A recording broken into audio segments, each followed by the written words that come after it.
우리가 보실 말씀은 구약성경 이사야 28장의 말씀이 되겠습니다.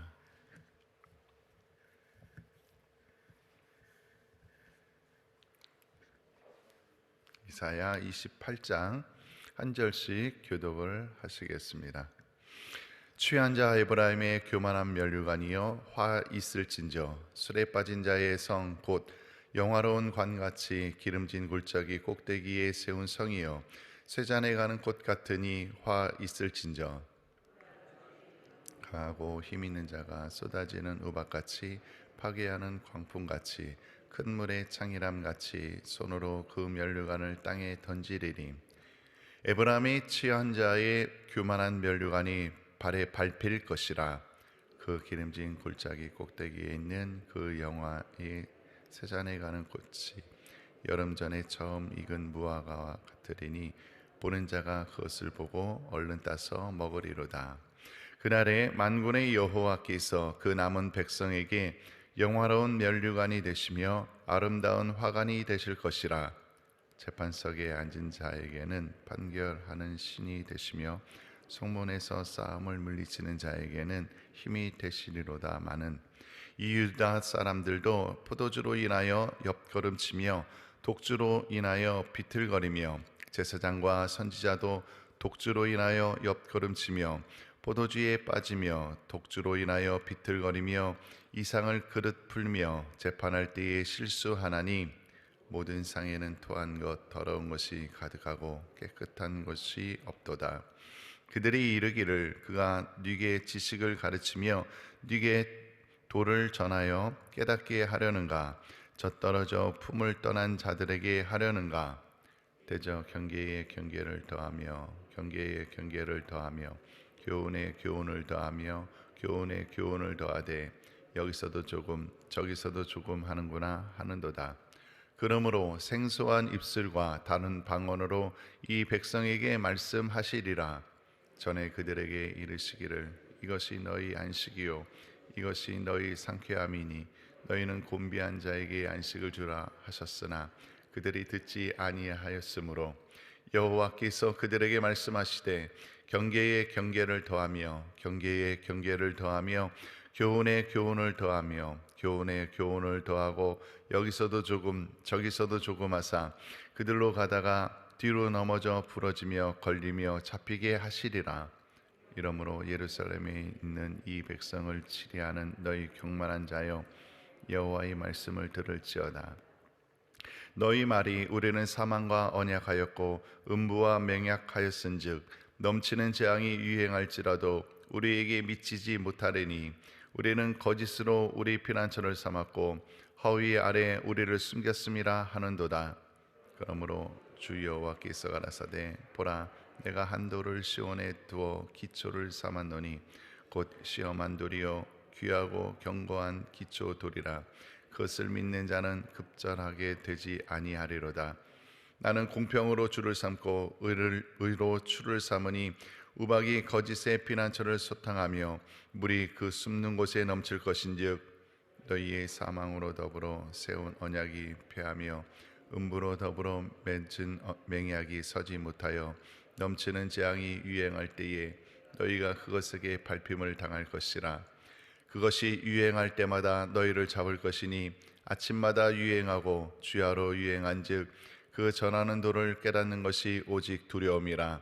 침상이 짧아서 능히 몸을 펴지 못하며 이불이 좁아서 능히 몸을 싸지 못함 같으리라 하셨나니, 대저 여호와께서 브라심산에서와 같이 일어나시며 기브온 골짜기에서와 같이 진노하사 자기 일을 행하시리니, 그 일이 비상할 것이며 자기 공을 이루시리니 그 공이 기이할 것임이라. 그러므로 너희 결박이 의심할까 하노라. 대저 온 땅을 멸망시키시기로 작정하신 것을 내가 만군의 주 여호와께로서 들었느니라. 너희는 귀를 기울여 내 목소리를 들으라. 자세히 내 말을 들으라. 파종하려고 가는 자가 어찌 끊이지 않고 갈기만 하겠느냐? 그 땅을 개간하며 고르게만 하겠느냐?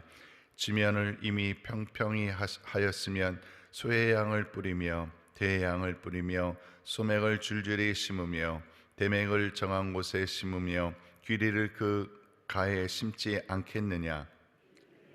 하나님이 그에게 적당한 방법으로 보이사 가르치셨으며 소의 양은 도리깨로 떨지 아니하며 대의 양에는 수레바퀴를 굴리지 아니하고 소의 양은 작대기로 떨며 대의 양은 막대기로 떨며 곡식은 부수는가 아니라 늘 떨기만 하지 아니하고 그것에 수레바퀴를 굴리고 그것을 말굽으로 밟게 할지라도 부수지는 아니하나니 이도 만군의 여호와께로서 난 것이라. 그의 모략은 기미하며 지혜는 광대하니라. 아멘.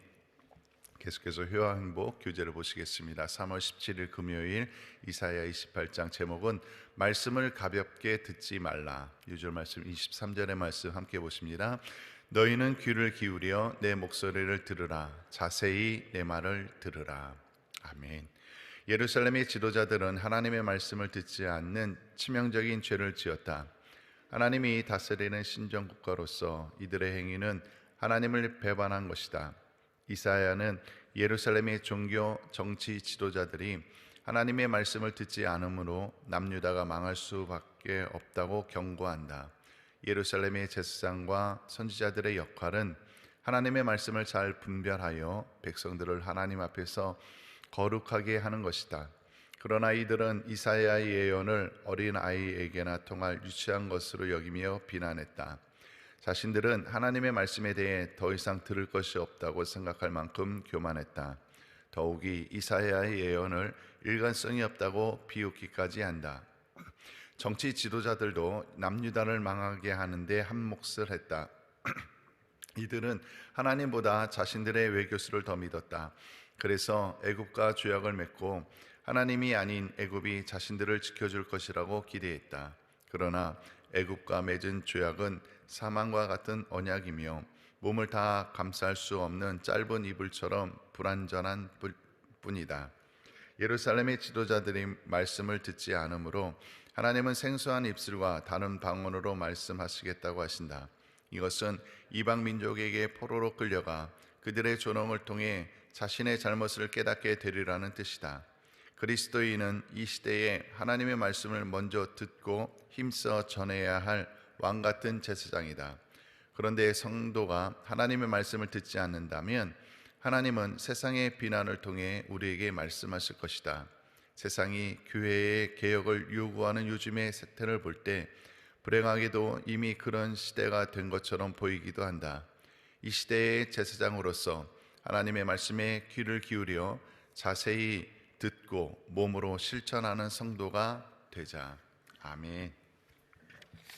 오늘 이사야 28장 말씀으로 말씀을 가볍게 듣지 말라, 말씀을 가볍게 듣지 말라라는 제목으로 함께 은혜를 나누기를 원합니다. 오늘 28장 1절서부터 보면 이렇지요. 취한 자 에브라임의 교만한 면류관이요. 이 에브라임은 북이스라엘을 의미하고 있습니다. 근데 이 북이스라엘이 하나님의 백성이잖아요. 하나님의 민족인데 어떻게 표현되고 있냐면 취했다라고 얘기하고 있어요. 그 뒤에도 계속해서 화 있을진저 술에 빠진 자의 성, 술에 빠져 있는 하나님의 은혜 가운데 있어야 될 북이스라엘, 하나님의 자녀들이 어찌된 일인지 하나님과는 전혀 상관없는 술에 빠져서 술에 취해서 있는 모습을 보게 됩니다. 그래서 2절에 보라 주께 있는 강하고 힘 있는 자가 쏟아지는 우박같이 파괴하는 광풍같이 큰 문의 창이람같이 손으로 그 면류관을 땅에 던지리니 에브라임의 취한 자의 교만한 면류관이 발에 밟힐 것이라. 그 면류관이 땅에 떨어지고 발에 밟힐 거랍니다. 하나님의 은혜로 살아가는 우리 하나님 백성들, 우리 하나님의 자녀들, 우리들이 이 땅의 삶을 살아갈 때에 사실 하나님의 은혜로 그 능력 가운데 승리하며 살아가는 거예요. 내 능력이 아닙니다. 내 힘이 아닙니다. 내가 가지고 있는 것으로서 우리가 살아가는 것이 아니에요. 그 은혜를 누리는 것이 아니에요. 100% 하나님의 은혜, 하나님의 사랑이지요. 근데 그것을 깨닫지 못하고 하나님 없이 살아가는 인생은 그 인생이 땅에 밟히는 거예요. 땅에 떨어져 발에 밟히는 거예요. 치욕적인 삶을 살아갈 수밖에 없고 고통의 시간을 보낼 수밖에 없다는 것, 이것을 지금 경고하고 있는 이사야의 모습을 보게 됩니다. 7절 말씀에도 이러지요. 이 유다 사람들도 포도주로 인하여 옆걸음치며 독주로 인하여 비틀거리며 제사장과 선지자도 독주로 인하여 옆걸음치며 포도주에 빠지며 독주로 인하여 비틀거리며. 지금 남유다 사람들도 마찬가지예요. 이 남유다 백성들, 하나님 믿는 사람들, 여기에 제사장과 선지자들까지도, 제사장과 선지자들은 지도자입니다. 영적인 지도자들이지요. 근데 영적인 지도자들까지도 타락되어져 있는 모습을 보여주고 있습니다. 하나님께서 이사야 선지자를 통하여서 지금 경고하는 거예요. 남유다에 너희들 이렇게 살아가면 안 돼. 지금 너희들의 삶 전체가 나의 은혜로, 하나님의 은혜로 살아가는 건데 그거 잊으면 안 된다. 세상과 연합하여서 세상식으로, 세상 사람들이 살아가는 식으로 그렇게 또 마귀의 유혹에 끌려서 너희들의 마음을 빼앗기면 안 돼. 이걸 계속해서 경고해 주고 있는 거예요. 그런데 하나님의 그 선포된 말씀을 들으면 우리들의 반응은 어떻게 돼요? 돌이키고 주님 앞으로 다시 서는 모습, 애쓰는 모습, 이 모습들이 있어야 되는 것 당연하지 않습니까? 그리고 마땅히 하나님이 말씀하셨는데 우리가 순종해야지, 이 마음도 있지 않습니까? 그런데 여기 오늘 본문에 보면 이들이 그렇게 반응하지 않아요. 9절에 보면 그들이 이르기를 그가 네게 지식을 가르치며 네게 도를 전하여 깨닫게 하려는가?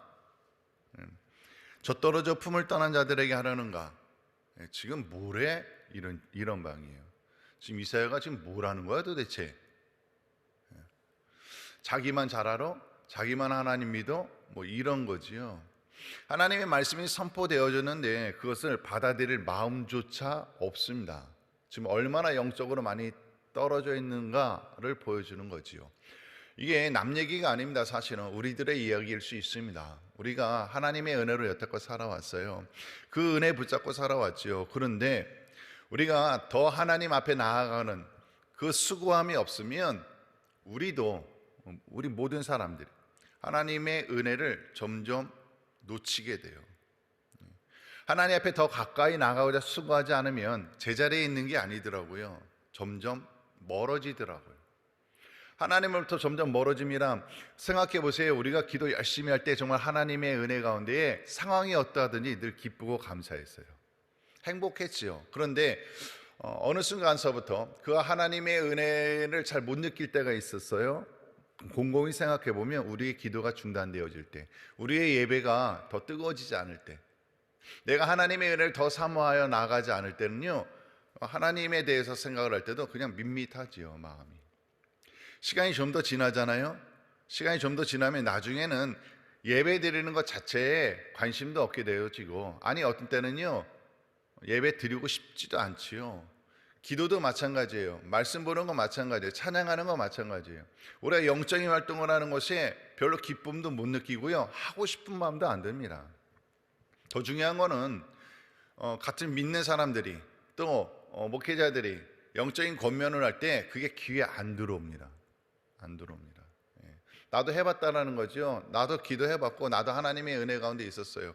나도 하나님 잘 믿었었어요. 그래서 옆에 사람들이 하는 얘기를요, 이게 잘 안 들어오는 것 같아요. 이스라엘 백성들이 지금 그런 모습입니다. 그런 모습. 본인들이 하나님을 떠나서 있는데도 불구하고 그것이 얼마만큼 큰 잘못인지를 모르고 있어요.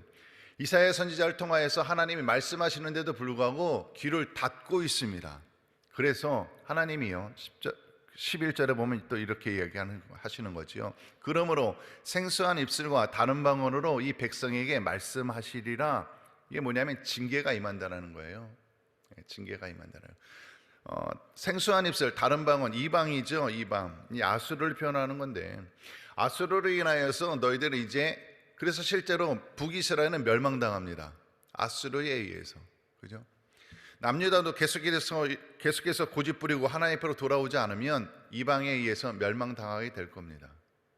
하나님의 백성인데, 하나님의 은혜, 하나님께서 책임져 주시는 하나님의 자녀, 근데 이방 사람들에 의해서 멸망당한다, 이게 상식적으로 말이 안 되는 얘기죠. 그러나 하나님께서 지속적으로 돌아오라고 말씀하시는데도 불구하고 돌아오지 않으면 할 수 없습니다. 마치 우리가 자녀들을 키울 때 그렇게 하지 않았습니까? 어린아이들, 아기 때 아이들이 분별력이 없어요. 그래서 뭘 먹어야 되는지, 뭘 먹지 말아야 되는지, 또 뭐가 위험한 건지, 뭐가 안전한 건지 잘 판단이 쓰지 않을 때 엄마 아빠가 얘기합니다. 그거 하지 마. 위험한 거 할 때 그러잖아요. 하지 마. 그거 하면 안 된다. 처음에 말로 합니다. 좋게 얘기합니다. 하면 안 돼. 근데 아기가 말을 안 듣고 계속해서 그걸 반복하면 할 수 없습니다. 맴매해야죠. 맴매를 하는 이유는 그 아이를 살려야 되니까 그러는 거예요. 그죠? 하나님도 마찬가지입니다. 하나님의 자녀여서 우리가 잘 살아가기를 원해요. 그런데 계속해서 말을 듣지 않습니다. 하나님을 떠나는 인생은 그 인생이 잘 될 수가 없어요. 망할 수밖에 없어요. 죽어요. 그래서 하나님이 선지자를 통해서 이야기하는 거죠. 야, 돌아와야 돼. 그렇게 살면 안 돼. 그럼에도 불구하고 말을 듣지 않습니다. 그럼 할 수 없어요. 맴매에 맞게 되는 거예요. 우리가 하나님이 있는데 나는 하나님의 자녀니까 괜찮아. 하나님께서 날 철저하게 지키실 거야. 물론 그렇습니다. 하나님이 우리를 자녀 삼으셨기에 우리를 지키시죠. 우리를 책임져 주시고 우리에게 복 주실 줄로 분명히 믿습니다. 그러나 내가 하나님의 품에 있지 아니하고 자꾸 벗어나려고 한다면 하나님께서는 우리를 사랑하시기 때문에 그냥 놔두실 수가 없어요. 혹시 우리 가운데 아직 끊어버리지 못한 죄의 습관들이 있습니까? 하나님이 근심하실 만한 삶의 모습이 있습니까? 내가 더 하나님을 뜨겁게 사랑하지 못하고 나의 신앙이 다운되어 있거나 좀 식어 있는 분들이 있습니까? 내가 예전엔 뜨겁게 기도했었는데 요즘 기도의 줄을 잡지 못하고 있는 경우 있습니까? 여러분들 나는 괜찮을 거야 라고 생각하시면 오산이에요. 하나님께서 돌아오라고 얘기하십니다. 우리가 예배가 다시 회복되어야 되고요, 우리가 다시 기도가 회복되어져야 됩니다. 그렇지 않으면 우리의 삶 가운데 하나님께서 이런 경고의 말씀을 하실 수 있다니까요. 왜? 그냥 놔두면 죽으니까. 이 이스라엘 백성들이요 얼마나 무지하냐면 15절에 보면 이렇습니다. 너희 말이 우리는 사망과 언약하였고 음부와 맹약하였은즉 넘치는 재앙이 유행할지라도 우리에게 미치지 못하리니. 사망과 언약 갖고 음부와 맹약했대요. 그런데 재앙이 임하지 않을 거래요. 얼마나 넌센스입니까? 지금 이스라엘 백성들이 하나님을 의지하지 않고요, 아수르라는 나라가 강대해지니까 애굽으로 붙어요. 애굽이 부상하게 되니까 힘이 생기게 되니까 이 이스라엘 백성들이 야, 애굽 쪽으로 붙어야 우리가 좀 살겠다, 아수르를 좀 막을 수 있겠네, 이 생각하는 거죠. 지극히 인간적인 생각, 세상적인 방법으로 살아가려고 합니다. 누가? 하나님의 백성들이. 사망과 언약했고 음부와 맹약했는데 어떻게 잘 살아요? 죽음이죠, 결과는. 그죠? 우리가 이 땅의 삶을 살아갈 때에 우리가 누구를 의지해야 됩니까? 하나님밖에 없는 줄로 믿습니다. 하나님만이 우리의 인생 끝까지 책임지는 거고요, 우리의 인생, 우리 복 주시는 분은 하나님밖에 없다는 거 우리가 알잖아요. 근데 왜 우리는 자꾸 세상 사람들이 살아가는 방식대로 살아가려고 하는지 모르겠어요. 세상 사람들은 권력을 의지하고요, 세상 사람들은 물질을 의지합니다. 세상 사람들은 건강을 의지하고요, 세상 사람들은 자녀를, 부모를, 주변 사람들을 의지하잖아요. 나를 도와줄 사람이 누군가, 내가 어떤 상황에 있어야 잘 살 수 있을까, 이거 고민하잖아요. 근데 하나님의 말씀은 뭔데요? 하나님만 의지하라잖아요. 그럼 우리의 삶이 세상을 따라가는 것이 아니라 하나님을 의지하는 모습으로 나아가야 되지 않냐라는 거죠. 예수 그리스도를 우리에게 주셨습니다. 우리가 그분 안에서 구원함을 얻는 거고, 그분 안에서 우리는 능력 가운데 살아갈 줄로 믿습니다. 그래서 예수님, 하나님을 더 의지하고 붙잡기 위해서 더 영적으로 우리가 생활해야 돼요. 우리의 예배가 회복되어질 수 있기를 바라고요, 우리의 기도가 회복되어질 수 있기를 바랍니다. 우리가 어떤 상황 가운데 있다 할지라도 다시 하나님의 은혜를 붙잡고 나아갈진데 우리의 인생은 온전히 회복되어지고 우리의 인생, 승리하는 인생으로 변화되어 갈 줄로 믿습니다. 우리의 삶 가운데 어떤 문제가 있다 할지라도 여러분들 그 문제로 인해서 낙심하고 좌절하고 포기하고 끝나는 것이 아니라 그 문제를 통해서 다시 하나님 앞으로 나갈 기회를 잡으셔요. 내 삶 가운데 있는 어렵고 힘든 문제를 통하여서 다시 하나님 앞에 나와서 기도하시고 다시 예배가 회복됨으로 인하여서 승리하는 인생, 그 하나님의 자녀의 권세를 누리며 살아가는 저와 여러분 될 수 있기를 주의 이름으로 축원을 드립니다. 기도하시겠습니다. 할렐루야. 사랑과 은혜가 풍성하신 아버지 하나님 참으로 감사를 드립니다. 저희들의 인생 다시 한번 돌이켜보기를 원합니다. 주여, 내가 하나님을 믿고 의지한다고 하면서도 불구하고 영적으로 많이 멀어져 있는 경우가 없었는지 다시 한번 돌이켜보게 하시고, 나의 의지의 대상이 세상 다른 것이 아니라 하나님이 되어지기를 원합니다. 다시 하나님의 변화와 신실한 모습으로 신앙생활에 나가게 하시고, 그로 인하여서 회복의 역사, 하나님의 능력 가운데 거하는 저희 모든 심령들 되게 허락하여 주시옵소서. 감사드리옵고 예수님의 이름으로 기도드리옵나이다. 아멘. 주기도문으로 예배를 마치겠습니다. 하늘에 계신 우리 아버지여, 이름이 거룩히 여김을 받으시오며 나라의 마옵시며 뜻이 하늘에서 이룬 것 같이 땅에서도 이루어지리이다. 오늘날 우리에게 일용할 양식을 주옵시고, 우리가 우리에게 죄 지은 자를 사하여 준 것 같이 우리 죄를 사하여 주옵시고, 우리를 시험에 들게 하지 마옵시고 다만 악에서 구하옵소서. 대개 나라와 권세와 영광이 아버지께 영원히 있사옵나이다. 아멘.